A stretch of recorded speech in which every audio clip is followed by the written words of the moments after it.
BCom ಮೊದಲನೇ ತರಗತಿಯ ಮೊದಲನೇ ಸೆಮ್ನ ವಿದ್ಯಾರ್ಥಿಗಳೇ, ಈಗಾಗಲೇ ಹಿಂದಿನ ಒಂದು ವಿಡಿಯೋದಲ್ಲಿ ಕನ್ನಡ ಅವಶ್ಯಕ ಪತ್ರಿಕೆಗೆ ಸಂಬಂಧಿಸಿದಂತೆ ವಚನಗಳು ಎನ್ನುವ ಪದ್ಯಭಾಗದಲ್ಲಿ ಸಿದ್ದರಾಮೇಶ್ವರ ಇವರ ವಚನದ ವಿಶ್ಲೇಷಣೆಯನ್ನು ನೋಡಿದ್ದೆವು. ಮುಂದುವರೆದು ಅಲ್ಲಮ ಪ್ರಭುವಿನ ಒಂದು ವಚನವನ್ನು ನಿಮಗೆ ಇಟ್ಟಿದ್ದಾರೆ. ನಾನು ಹಿಂದಿನ ವಿಡಿಯೋದಲ್ಲಿ ಹೇಳಿದಂತೆ ವಚನಕಾರರ ವಿಚಾರಗಳು, ವಚನ ಕ್ರಾಂತಿ ಏನಿದೆ ಅದರ ಸಂಕ್ಷಿಪ್ತ ಪರಿಚಯ ಮಾತ್ರ ಈ ಪದ್ಯಭಾಗದ ಉದ್ದೇಶ ಆಗಿದೆ. ಆದ್ದರಿಂದ ಅಲ್ಲಮ ಪ್ರಭುಗಳ ಒಂದು ಬಹುಮುಖ್ಯವಾದ ವಚನವನ್ನು ಮಾತ್ರ ನಿಮಗೆ ಪಠ್ಯಕ್ರಮದಲ್ಲಿ ಅಳವಡಿಸಿದ್ದಾರೆ. ಅಲ್ಲಮ ಪ್ರಭು ಅವರ ವಚನಗಳನ್ನು ಅರ್ಥ ಮಾಡಿಕೊಳ್ಳೋದಕ್ಕೆ ಒಂದಿಷ್ಟು ವಿಚಾರಧಾರೆಗಳು ಬಹಳ ಮುಖ್ಯ ಆಗುತ್ತೆ. ಸರಳ ಅನ್ನೋದಕ್ಕಿಂತ ಬಹಳ ತಾತ್ವಿಕ ವಿಚಾರಗಳನ್ನು ಅಲ್ಲಮ ಪ್ರಭುಗಳು ತಮ್ಮ ವಚನಗಳಲ್ಲಿ ಸೇರಿಸಿ ರಚಿಸಿರ್ತಾರೆ ಅನ್ನುವಂಥದ್ದು ನಿಮ್ಮ ಗಮನಕ್ಕಿರಲಿ. ಸೊ ಅಲ್ಲಮ ಪ್ರಭು ಬಸವಣ್ಣನವರ ಸಮಕಾಲೀನರು, ಅಂದರೆ 12ನೇ ಶತಮಾನದಲ್ಲಿ ಇದ್ದಂಥವರು, ಶೂನ್ಯಪೀಠದ ಅಧ್ಯಕ್ಷರಾಗಿದ್ದಂಥವರು, ಅನುಭವ ಮಂಟಪದ ಬಸವಣ್ಣನವರಿಗಿಂತ ಹಿರಿಯರು ಆಗಿದ್ದಂಥವರು. ಬಸವಣ್ಣನವರು ಬಹಳ ಗೌರವದಿಂದ ಅಲ್ಲಮ ಪ್ರಭುಗಳನ್ನು ಶೂನ್ಯಪೀಠದ ಅಧ್ಯಕ್ಷರನ್ನಾಗಿ ಮಾಡಿದಂಥವರು ಅನ್ನುವಂಥ ವಿಚಾರಗಳು ಈಗಾಗಲೇ ನಿಮಗೆ ಗೊತ್ತಿದೆ. ಬಹಳ ಮುಖ್ಯವಾಗಿ ಅಲ್ಲಮ ಪ್ರಭುಗಳ ಒಂದು ಪ್ರಭಾವಳಿ ಹೇಗಿತ್ತು ಅಂತಂದರೆ, 12ನೇ ಶತಮಾನದಲ್ಲಿ ಸಾಕ್ಷಾತ್ ಶಿವನ ಸ್ವರೂಪ ಎನ್ನುವ ಅರ್ಥದಲ್ಲಿ ಅಲ್ಲಮ ಪ್ರಭುವನ್ನು ನೋಡಲಾಗುತ್ತೆ. 14ನೇ ಶತಮಾನದಲ್ಲಿದ್ದಂಥ ಚಾಮರಸ ಕವಿ ಪ್ರಭುಲಿಂಗ ಲೀಲೆ ಎಂಬ ಒಂದು ಜೀವನ ಚರಿತ್ರೆ, ಅಲ್ಲಮ ಪ್ರಭುಗಳ ಬಗ್ಗೆ ಇರುವಂತಹ ಒಂದು ಜೀವನ ಚರಿತ್ರೆಯನ್ನೇ ಬರೆದಂಥದ್ದನ್ನು ನಾವು ನೋಡ್ತೀವಿ. ಅಷ್ಟೊಂದು ಪ್ರಭಾವಶಾಲಿಯಾದ ಶರಣ ಅಲ್ಲಮ ಪ್ರಭುದೇವ. ಶಿವಮೊಗ್ಗ ಜಿಲ್ಲೆಯ ಬಳ್ಳಿಗಾವೆ, ಶಿಕಾರಿಪುರ ತಾಲೂಕಿನ ಬಳ್ಳಿಗಾವೆಯಲ್ಲಿ ಇದ್ದು, ತದನಂತರ ಬೀದರ್ನ ಕಲ್ಯಾಣಕ್ಕೆ ಹೋಗಿ ಅಲ್ಲಿ ಅನುಭವ ಮಂಟಪದ ಅಧ್ಯಕ್ಷತೆಯನ್ನು ವಹಿಸಿದಂಥ ವಿಚಾರ ತಿಳಿದು ಬರುತ್ತೆ. ಇಷ್ಟು ಸಂಕ್ಷಿಪ್ತ ವಿಚಾರದ ನಂತರ ವಚನಗಳ ವಿಶ್ಲೇಷಣೆಯನ್ನು ನೋಡೋಣ. ಅಜ್ಞಾನವೆಂಬ ತೊಟ್ಟಿಲೊಳಗೆ ಜ್ಞಾನವೆಂಬ ಶಿಶುವ ಮಲಗಿಸಿ, ಸಕಲ ವೇದಶಾಸ್ತ್ರವೆಂಬ ನೇಣ ಕಟ್ಟಿ ಹಿಡಿದು ತೂಗಿ ಜೋಗುಳವ ಹಾಡುತ್ತಿದ್ದಾಳೆ ಭ್ರಾಂತಿಯ ತಾಯಿ. ಇಲ್ಲಿಗೆ ವಚನ ನಿಲ್ಲುತ್ತೆ. ಇನ್ನೊಂದು ಸರಿ ನೋಡಿ. ಅಜ್ಞಾನವೆಂಬ ತೊಟ್ಟಿಲೊಳಗೆ ಜ್ಞಾನವೆಂಬ ಶಿಶುವ ಮಲಗಿಸಿ, ಸಕಲ ವೇದಶಾಸ್ತ್ರವೆಂಬ ನೇಣ ಕಟ್ಟಿ ಹಿಡಿದು ತೂಗಿ ಜೋಗುಳವ ಹಾಡುತ್ತಿದ್ದಾಳೆ ಭ್ರಾಂತಿಯ ತಾಯಿ. ತೊಟ್ಟಿಲು ಮುರಿದು ನೇಣು ಹರಿದು ಜೋಗುಳ ನಿಂದಲ್ಲದೆ ಆಗಿದೆ, ನಿಂತಲ್ಲದೆ ಗುಹೇಶ್ವರನೆಂಬ ಲಿಂಗವ ಕಾಣಬಾರದು. ಬಹಳ ಅರ್ಥಗರ್ಭಿತವಾದ ವಚನ ಇದು. ಮೊದಲಿಗೆ ವಚನದಲ್ಲಿ ಒಂದಿಷ್ಟು ಪದಗಳನ್ನು ನೋಡೋಣ. ಅಜ್ಞಾನ, ಜ್ಞಾನ, ಸಕಲ ವೇದಶಾಸ್ತ್ರ ಮತ್ತು ಭ್ರಾಂತಿ, ಈ ಪದಗಳು ಒಂದು ಕಡೆಯಲ್ಲಿ. ಇನ್ನೊಂದು ನೋಡಿ, ಶಿಶು ಆದ ನಂತರ ತೊಟ್ಟಿಲು, ಶಿಶು ಮತ್ತು ನೇಣು ಮತ್ತು ತಾಯಿ, ಈ ಪದಗಳು. ಈ ಪದ ಯಾಕೆ ನಿಮಗೆ ಈಗ ಹೇಳ್ತಿದ್ದೀನಿ ಅಂದರೆ, ತಾತ್ವಿಕವಾದ ವಿಚಾರಗಳನ್ನು ಮತ್ತು ಏನು ವಿಚಾರಗಳನ್ನು ನೇರವಾಗಿ ಹೇಳದೆ ಹೀಗೆ ಉಪಮೆಗಳ ಮೂಲಕ ಹೇಳುವಂಥದ್ದು ವಚನಕಾರರ ಒಂದು ವಿಶೇಷ. ಇಲ್ಲಿ ನಾವು ನಿಮಗೆ ಒಂದು ಈ ಪದ್ಯವನ್ನು ಓದ್ತಿದ್ದಂಗೆ ಒಂದು ಸನ್ನಿವೇಶ ಬರುತ್ತೆ. ಒಬ್ಬ ತಾಯಿ ಒಂದು ತೊಟ್ಟಿಲೊಳಗೆ ಒಂದು ಮಗುವನ್ನು ತೂಗುತ್ತಿರುವಂತಹ, ಇದು ಕಣ್ಣಿಗೆ ಗೋಚರ, ಅನುಭವಕ್ಕೆ ಸಾಧ್ಯವಾದಂಥ ವಿಚಾರ ಇದು. ಆದರೆ ಇದನ್ನು ಹೇಳುವಂಥ ಉದ್ದೇಶ ಅಲ್ಲಮ ಪ್ರಭುಗಳಿಗಿಲ್ಲ. ನಮ್ಮ ಕಣ್ಣಿಗೆ ಕಾಣುವ ವಿಚಾರಗಳನ್ನು, ಅನುಭವಕ್ಕೆ ಸಾಧ್ಯವಾದ ಸಂಗತಿಗಳನ್ನು ಹೇಳುತ್ತಲೇ ಆ ಅನುಭವಕ್ಕೆ ಅಂದರೆ ನಮಗೆ ಅನುಭವಕ್ಕೆ ಬಾರದ ವಿಚಾರಗಳನ್ನು, ತಾತ್ವಿಕ ವಿಚಾರಗಳನ್ನು ಹೇಳುವುದು ವಚನಕಾರರ ಪದ್ಧತಿ. ಇಲ್ಲಿ ನೋಡಿ, ಭ್ರಾಂತಿಯ ತಾಯಿ. ತಾಯಿ ಗೊತ್ತಿದೆ ನಮಗೆ. ತಾಯಿ ಒಂದು ಸನ್ನಿವೇಶ ಅಂದರೆ ತಾಯಿ ಮಗುವನ್ನು ತೂಗ್ತಕ್ಕಂಥದ್ದು ಒಂದು ಸನ್ನಿವೇಶ ಅಲ್ವಾ. ತೊಟ್ಟಿಲನ್ನು ತೂಗ್ತಾಳೆ, ತೊಟ್ಟಿಲೊಳಗೆ ಮಗು ಇದೆ, ಆಯಿತಾ. ಅಂದರೆ ಯಾವುದನ್ನು ಹೋಲಿಕೆ? ಅಜ್ಞಾನವೆಂಬ ತೊಟ್ಟಿಲು. ತೊಟ್ಟಿಲನ್ನು ಅಜ್ಞಾನ ಅಂತ ಕರೀತಾರೆ. ಮುಂದೆ ಹೇಳ್ತೀನಿ ಹೇಗೆ ಅಂತ.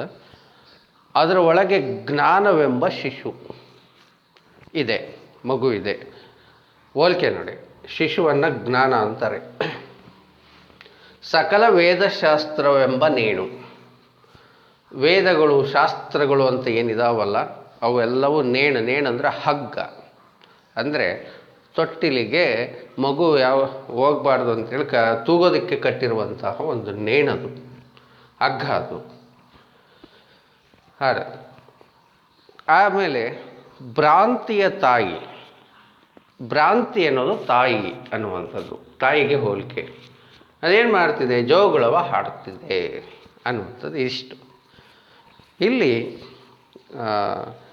ಹೇಗೆ ಅರ್ಥ ಮಾಡ್ಕೊಳ್ಬೇಕಿದನ್ನು ಅಂತಂದರೆ, ಸಾಮಾನ್ಯವಾಗಿ ನಾವು ಭ್ರಾಂತಿ ಅಂದರೆ ಏನು ಮೊದಲು ಅರ್ಥ ಮಾಡ್ಕೊಳ್ಳೋಣ. ಯಾವುದು ಮಿಥ್ಯವಾಗಿರುತ್ತೋ ಅಂದರೆ ಸುಳ್ಳಾಗಿರುತ್ತೋ ಅದನ್ನು ಸತ್ಯವೆಂದು ನಂಬುವುದು ಭ್ರಾಂತಿ ಎಂದು ಕರೆಸಿಕೊಳ್ಳುತ್ತೆ. ಅದು ಸತ್ಯ ಅಂತಲೇ ತಿಳ್ಕೊಂಡಿರ್ತೀವಿ, ನಮ್ಗೆ ಗೊತ್ತೇ ಇರೋದಿಲ್ಲ. ಸುಮ್ಮನೆ ಒಂದು ಉದಾಹರಣೆ, ಸೈನ್ಸ್ ಉದಾಹರಣೆ ಕೊಡೋಣ. ಎಷ್ಟು ದಿನಗಳವರೆಗೆ ಈ ಪ್ರಪಂಚ ಭ್ರಾಂತಿಯಲ್ಲಿತ್ತು ಅನ್ನೋದಕ್ಕೆ ಒಂದು ಉದಾಹರಣೆ. ಬಹಳಷ್ಟು ದಿನ, ನಿಮಗೂ ತಿಳಿದಿರುತ್ತೆ, ಬಹಳಷ್ಟು ದಿನಗಳವರೆಗೆ ಭೂಮಿ ನಿಂತಲ್ಲಿಯೇ ನಿಂತಿದೆ, ಸೂರ್ಯ ಭೂಮಿಯ ಸುತ್ತ ತಿರುಗುತ್ತಿದೆ ಎನ್ನುವ ವಿಚಾರವನ್ನು ಸತ್ಯವೆಂದೇ ನಂಬಲಾಗಿತ್ತು. ಆದರೆ ತದನಂತರ ವಿಜ್ಞಾನದ ಬೆಳವಣಿಗೆ ಆದ ನಂತರ ಅದು ಸುಳ್ಳು ಅಂತ ಗೊತ್ತಾಯಿತು, ಅದು ಭ್ರಾಂತಿ ಅಂತ ಗೊತ್ತಾಯಿತು. ನಾವು ಸುಳ್ಳು ಹೇಳೋದಲ್ಲ, ಅದು ನಮ್ಮ ಕಣ್ಣಿಗೆ ಕಂಡದ್ದನ್ನು ನಂಬಿಟ್ಟಿರ್ತೀವಿ. ಹಾಗೆ ಸುಳ್ಳು ಹೇಳೋದು ಬೇರೆ, ಭ್ರಾಂತಿ ಬೇರೆ. ಅರ್ಥ ಆಯ್ತಾ? ಸುಳ್ಳು ಹೇಳೋನಿಗೆ ಇದು ಸುಳ್ಳು ಅಂತ ಗೊತ್ತಿದ್ದು ಹೇಳ್ತಿರ್ತಾನೆ, ಆದರೆ ಭ್ರಾಂತಿ ಹಾಗಲ್ಲ, ಗೊತ್ತಿಲ್ಲದೆ ನಂಬಿರ್ತೀವಿ ನಾವು, ಅದನ್ನು ಭ್ರಾಂತಿ ಅಂತ ಕರೀತಾರೆ. ನಮಗೆ ಗೊತ್ತಿರಲಿಲ್ಲ ಭೂಮಿ ತಿರುಗ್ತಾ ಇದೆ, ಸೂರ್ಯ ನಿಂತಲ್ಲೇ ನಿಂತಿದೆ ಅನ್ನುವ ಸತ್ಯ ನಮಗೆ ಗೊತ್ತಿರಲಿಲ್ಲ, ಅದಕ್ಕೋಸ್ಕರ ಅದನ್ನು ನಂಬಿದ್ವಿ. ತದನಂತರ ವಿಜ್ಞಾನಿಗಳು ಅದನ್ನು ಸ್ಪಷ್ಟಪಡಿಸಿ ಹೇಳಿದ ಮೇಲೆ ತಿದ್ದುಕೊಂಡಿದ್ದೀವಿ. ಹೀಗೆ ಗೊತ್ತಿಲ್ಲದೆ ಅನ್ನೋದೇ ಅಜ್ಞಾನ. ಅಜ್ಞಾನ ಅಂತ ಕರೀತಾರೆ ಇದಕ್ಕೆ. ಅಜ್ಞಾನದಿಂದ ಮನುಷ್ಯ ಏನು ಮಾಡ್ತಾನೆ ಅಂದರೆ ಭ್ರಾಂತಿಗೆ ಒಳಗಾಗ್ತಾನೆ ಅನ್ನುವಂಥದ್ದು. ಇಲ್ಲಿ ಮನುಷ್ಯ ಯಾರು ಅಂದರೆ, ಇಲ್ಲಿ ಜ್ಞಾನವೆಂಬ ಶಿಶು ಇದೆಯಲ್ಲ, ಇದು ಜ್ಞಾನ ಯಾವತ್ತಿಗೂ ಅಜ್ಞಾನದಿಂದ ಮುಚ್ಚಿಬಿಟ್ಟಿರುತ್ತೆ, ಭ್ರಾಂತಿ ಹಾಗೆ ಮಾಡುತ್ತೆ ಅನ್ನುವಂಥದ್ದು. ಯಾವಾಗ ಅಜ್ಞಾನ ಹೋತೋ ಆವಾಗ ಜ್ಞಾನ ನಮಗೆ ಕಾಣಿಸಿಕೊಳ್ಳುತ್ತೆ. ಈ ಜ್ಞಾನವನ್ನು ಮುಚ್ಚಿರುವಂಥದ್ದೇ ಅಜ್ಞಾನ. ಅರ್ಥ ಆಯ್ತಾರ? ಭ್ರಾಂತಿ ಅನ್ನೋದು ಆ ಕೆಲಸವನ್ನು ಮಾಡುತ್ತೆ. ನಾವು ಮನುಷ್ಯರಾದವರು ಈ ಅನೇಕ ಭ್ರಾಂತಿಗಳಿಗೆ ಒಳಗಾಗಿರ್ತೀವಿ. ಯಾವಾಗ ಭ್ರಾಂತಿಗೆ ಒಳಗಾಗ್ತೀವೋ ಆಗ ನಮಗೆ ಸತ್ಯ ಅನ್ನೋದು ಗೊತ್ತಾಗೋದಿಲ್ಲ, ಜ್ಞಾನ ಅನ್ನೋದು ಸಿಗೋದಿಲ್ಲ ಅನ್ನುವಂಥದ್ದು. ಹಾಗಾಗಿ ಇಲ್ಲಿ ಕವಿ ಭಾಳ ಚಂದ ಹೇಳ್ತಾರೆ ನೋಡಿ, ಅಲಮಪ್ರಭುಗಳು ಶಿಶು ಅನ್ನೋದು ಒಂದು ಜ್ಞಾನ ಇದ್ದಂಗೆ. ಅದಕ್ಕೆ ಆ ಜ್ಞಾನ ಅನ್ನೋದು ನಮಗೆ ಸಿಗಬೇಕಾದ್ರೆ ಅದು ನೋಡಿ, ಇಲ್ಲಿ ಏನಂತಂದರೆ ಅದಕ್ಕೆ ಅಜ್ಞಾನವೆಂಬ ತೊಟ್ಟಿಲೊಳಗಿಟ್ಟುಬಿಟ್ಟಿದ್ದೀವಿ. ಆ ಶಿಶು ನಮಗೆ ತೊಟ್ಟಿಲು ಜೊತೆಗೆ ಅದನ್ನು ಕಟ್ಟಿ ಹಾಕ್ಬಿಟ್ಟಿದ್ದೀವಿ ಹಗ್ಗದಿಂದ. ಆಮೇಲೆ ಆ ತಾಯಿ ಇದ್ದಾಳಲ್ಲ, ತಾಯಿ ಯಾರು? ಭ್ರಾಂತಿ ಅನ್ನೋದನ್ನು ತಾಯಿ ಅಂತಾರೆ ಇಲ್ಲಿ. ನೀವು ತಾಯಿ ಅಂದರೆ ನಮ್ಮ ಈ ತಾಯಿಯರ ಕಲ್ಪನೆ ಮಾಡ್ಕೊಳ್ಬಾರ್ದು, ಭ್ರಾಂತಿಯೇ ತಾಯಿ. ಈ ಭ್ರಾಂತಿ, ಅಜ್ಞಾನ ಇವೆರಡೂ ಸೇರಿ, ಭ್ರಾಂತಿ ಮತ್ತು ಅಜ್ಞಾನ ಇವೆರಡೂ ಸೇರಿ ಜ್ಞಾನವಾಗಿರುವ ಶಿಶುವನ್ನು ಕಟ್ಟಿ ಹಾಕ್ಬಿಟ್ಟಿರ್ತವೆ ಅಂತಕ್ಕಂಥದ್ದು. ಇಲ್ಲಿ ಶಿಶು ಅಂದರೆ ಶಿಶು ಅಂತಲೂ ಅರ್ಥ ಅಲ್ಲ, ಜ್ಞಾನ ಅಂತ ತಿಳ್ಕೊಬೇಕು. ನಿಮ್ಮ ಒಳಗಡೆ ಜ್ಞಾನ ಇದೆ, ಆದರೆ ಅದನ್ನು ಯಾವುದು ಕಟ್ಟಿ ಹಾಕಿರುತ್ತೆ ಅಂತಂದರೆ ಅಜ್ಞಾನ ಕಟ್ಟಿ ಹಾಕಿರುತ್ತೆ. ಈ ಇದನ್ನು ಓದ್ಕೊಂಬಿಟ್ಟಿರ್ತೀವಲ್ಲ ವೇದಶಾಸ್ತ್ರಗಳು, ಇವು ಭಾಳ ಮುಖ್ಯ. ಈ ವೇದಶಾಸ್ತ್ರಗಳು ಈ ಅಜ್ಞಾನವನ್ನು ಹರಡಿರ್ತವೆ ಅಂತ. ಅಜ್ಞಾನವನ್ನು ಯಾವ ತಂದು ಕೊಡ್ತವೆ, ಅವನ್ನ ಯಾವುದೋ ಓದ್ಕೊಂಬಿಡ್ತೀವಿ,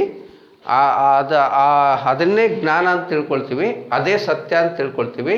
ಅದನ್ನೇನು ಮಾಡ್ತೀವಿ ಅಂತ ಹೇಳಿದ್ರೆ ನಮ್ಮ ಸುತ್ತ ಹಾಕ್ಕೊಂಡು ನಾವು ನಿಜವಾದ ಜ್ಞಾನ ಹೊರಗೆ ಬರ್ದಂಗೆ ಮಾಡ್ಕೊಂಡಿರ್ತೀವಿ ಅನ್ನುವಂಥದ್ದು. ನಿಜವಾದ ಜ್ಞಾನ ತಿಳಿಬೇಕು ಅಂತಂದರೆ ಇವೆಲ್ಲ ಹೋಗಬೇಕು, ಈ ಅಜ್ಞಾನ ಹೋಗಬೇಕು. ಏನು ವೇದಶಾಸ್ತ್ರಗಳಿದೆಯಲ್ಲ ಅದರ ಇದೆಯಲ್ಲ ಅದು ಹೋಗಬೇಕು, ಮತ್ತು ಈ ಭ್ರಾಂತಿ ಅನ್ನೋದು ಮೊದಲು ಹೋಗಬೇಕು. ಈ ಮೂರು ಹೋದಾಗ ನಿಮಗೆ ನಿಜವಾದ ಜ್ಞಾನ ಅನ್ನೋದು ಸಿಗುತ್ತೆ ಅನ್ನುವಂಥದ್ದು ಅದ್ಭುತವಾದ ಮಾತು. ಪ್ರಸ್ತುತವಾಗಿ ಈಗ ಬರ್ತೀನಿ. ಈ ಸಂದರ್ಭದಲ್ಲಿ ನಿಮಗೆಲ್ಲರಿಗೂ ನಿಮಗೆ ಸೆಲ್ ಫೋನ್ ಇದೆ ವಿದ್ಯಾರ್ಥಿಗಳೇ, ಮೊಬೈಲ್ ಇದೆ, ವಾಟ್ಸಪ್ ಇದೆ, ಫೇಸ್ಬುಕ್ ಇದೆ, ಸಾಮಾಜಿಕ ಜಾಲತಾಣ ಇದೆ. ಒಂದು ಮೆಸೇಜ್ ಬರುತ್ತೆ ಅಥವಾ ಒಂದು ವಿಚಾರ ಬರುತ್ತೆ, ಏನೋ ಒಂದು ವಿಷಯ ಬರುತ್ತೆ. ಎಷ್ಟು ಜನ ಅದರ ಇದು ಸತ್ಯನೋ ಅಥವಾ ಮಿಥ್ಯನೋ ಅಂತ ಯೋಚನೆ ಮಾಡ್ತೀರಿ? ಮಾಡೋದಿಲ್ಲ. ನಮಗೊಂದು ತಲೆಯಲ್ಲಿ ಏನು ನಮ್ಮ ಮೆದುಳಲ್ಲಿ ಒಂದು ನಿರ್ಧಾರ ಮಾಡ್ಕೊಂಡಿದ್ದೀವಿ ಅಂದರೆ ಏನೇನು ಬರುತ್ತೆ ಫೇಸ್ಬುಕ್ಕಲ್ಲಿ, ಏನೇನು ವಾಟ್ಸಪ್ಪಲ್ಲಿ ಬರುತ್ತೆ ಅದೆಲ್ಲ ನಿಜ ಅಂತ ತಿಳ್ಕೊಂಬಿಟ್ಟಿದ್ದೀವಿ. ಯೂಟ್ಯೂಬಲ್ಲಿ ಏನು ಬರುತ್ತೆ ಎಲ್ಲ ನಿಜ. ಇದನ್ನೇ ಭ್ರಾಂತಿ ಅಂತ ಕರಿತೀವಿ ನಾವು. ಯಾವುದನ್ನು ವಿಮರ್ಶೆ ಮಾಡದೆ ಅದನ್ನು ಸುಮ್ಮನೆ ಒಪ್ಕೊಂಡ್ಬಿಡೋದಿದೆಯಲ್ಲ, ಇದು ಸತ್ಯ ಅಂತ ತಿಳ್ಕೊಂಬಿಡೋದಿದೆಯಲ್ಲ, ಇದನ್ನು ಭ್ರಾಂತಿ ಅಂತ ಕರಿತೀವಿ. ಸುಳ್ಳನ್ನು ಸತ್ಯವೆಂದು ತಿಳಿಯುವುದೇ, ಮಿಥ್ಯವನ್ನು ಸತ್ಯವೆಂದು ತಿಳಿಯುವುದೇ ಭ್ರಾಂತಿ ಅನ್ನುವಂಥದ್ದು. ಇದು ನಮ್ಮ ಜೀವನಕ್ಕೆ 12ನೇ ಶತಮಾನದಲ್ಲಿ ಅಲ್ಲಮ ಪ್ರಭುಗಳು ಹೇಳಿದ ಈ ವಿಚಾರ ಇವತ್ತು ಕೂಡ ಪ್ರಸ್ತುತ ಆಗಿದೆ. ನೀವೆಲ್ಲ ವಿದ್ಯಾರ್ಥಿಗಳು ಯಾವುದೋ ವಿಚಾರ ಬರುತ್ತೆ, ಯಾವುದೋ ಒಂದು ವಿಚಾರ ಎಲ್ಲಿಂದನಾದರೂ ಬರಲಿ, ವಿಮರ್ಶೆ ಅನ್ನೋದು ಭಾಳ ಮುಖ್ಯ. ನಿಮ್ಮ ಆತ್ಮಕ್ಕೆ ಗೊತ್ತಾಗಬೇಕು ಇದು ಸತ್ಯವೇ ಮಿಥ್ಯವೇ ಎನ್ನುವಂಥ ವಿಚಾರ. ಹಾಗಾಗಿ ನಿಮ್ಮ ಜೀವನದಲ್ಲಿ ನೀವು ಯಾವುದೇ ಒಂದು ಸಂಗತಿಯನ್ನು ತಿಳಿದುಕೊಳ್ಬೇಕಾದ್ರೆ, ವಿಚಾರವನ್ನು ಓದ್ಕೊಳ್ಬೇಕಾದ್ರೆ, ಜ್ಞಾನವನ್ನು ಪಡಿಬೇಕಾದ್ರೆ ಈ ಭ್ರಾಂತಿ ಮತ್ತು ಅಜ್ಞಾನ ಇವುಗಳನ್ನು ಹೊಡೆದು ಓಡಿಸ್ಬೇಕಾಗುತ್ತೆ ಅನ್ನುವಂಥ ವಿಚಾರ. ಸೊ ಹಾಗಾಗಿ ಮುಂದೆ ಹೇಳ್ತಾರೆ, ತೊಟ್ಟಿಲು ಮುರಿಬೇಕು. ತೊಟ್ಟಿಲು ಅಂದರೆ ಅಜ್ಞಾನ ಹೋಗ್ಬೇಕು ಮೊದಲು. ಯಾವಾಗ ಹೋಗುತ್ತೆ ಅಜ್ಞಾನ? ಭ್ರಾಂತಿಯನ್ನು ಕಳ್ಕೊಂಡಾಗ ಅಜ್ಞಾನ ಹೋಗುತ್ತೆ. ಭ್ರಾಂತಿ ಅಂದ್ರೇನು? ಯಾವುದು ಅಸತ್ಯವಾಗಿದೆಯೋ ಅದನ್ನು ಸತ್ಯ ಎಂದು ನಂಬುವುದೇ ಭ್ರಾಂತಿ. ಅರ್ಥ ಆಯ್ತಾ? ಅದಕ್ಕೆ ಉದಾಹರಣೆಯನ್ನು ಕೊಟ್ಟಿದ್ದೀನಿ, ಅದನ್ನು ನೀವು ಗಮನಿಸ್ಕೊಳ್ಳಿ, ಇನ್ನೊಂದು ಸರಿ ರಿಮೈಂಡ್ ಮಾಡ್ಕೊಳ್ಳಿ. ಸೊ ನೋಡಿ, ತೊಟ್ಟಿಲು ಮುರಿದು ನೇಣು ಹರಿದು. ಏನು ನೇಣು ಕಟ್ಟಿದ್ದೀವಿ, ಯಾವುದ್ರೆ ಅದು ನೇಣಿದು? ವೇದಶಾಸ್ತ್ರಗಳ ನೇಣು. ಅಂದರೆ ಯಾವ್ಯಾರೋ ಒಬ್ಬ ಪುಸ್ತಕ, ಶಾಸ್ತ್ರ ಅಂದರೆ ಇಲ್ಲಿ ಒಂದಿಷ್ಟು ಪುಸ್ತಕಗಳು ಅಂತ ಅರ್ಥ, ವೇದ ಜ್ಞಾನಗಳು ಅಂತ ಅರ್ಥ. ವೇದಗಳಿಗೆ ಹೇಳಿದ್ದಾರೆ ಅವರು. ಈಗಿನ ಪ್ರಸ್ತುತ ದಿನಮಾನಗಳಲ್ಲಿ ವೇದಗಳಷ್ಟೇ ಅಲ್ಲ, ಈಗ ಅನೇಕ ರೀತಿಯ ಎಲ್ಲ ರೀತಿಯ ವಿಚಾರಗಳು ಏನೇನು ಬರ್ತಿರ್ತಾವೆ ನಮಗೆ ದಿನನಿತ್ಯ, ಅವುಗಳಲ್ಲಿ ಯಾವ್ದು ಸತ್ಯ ಯಾವುದು ಮಿಥ್ಯ ಅನ್ನೋದನ್ನು ನೋಡುವ ಕಲೆ ಬರಬೇಕು ನಮಗೆ. ನೇಣು ಹರಿದು ಜೋಗುಳ ನಿಂತಲ್ಲದೆ.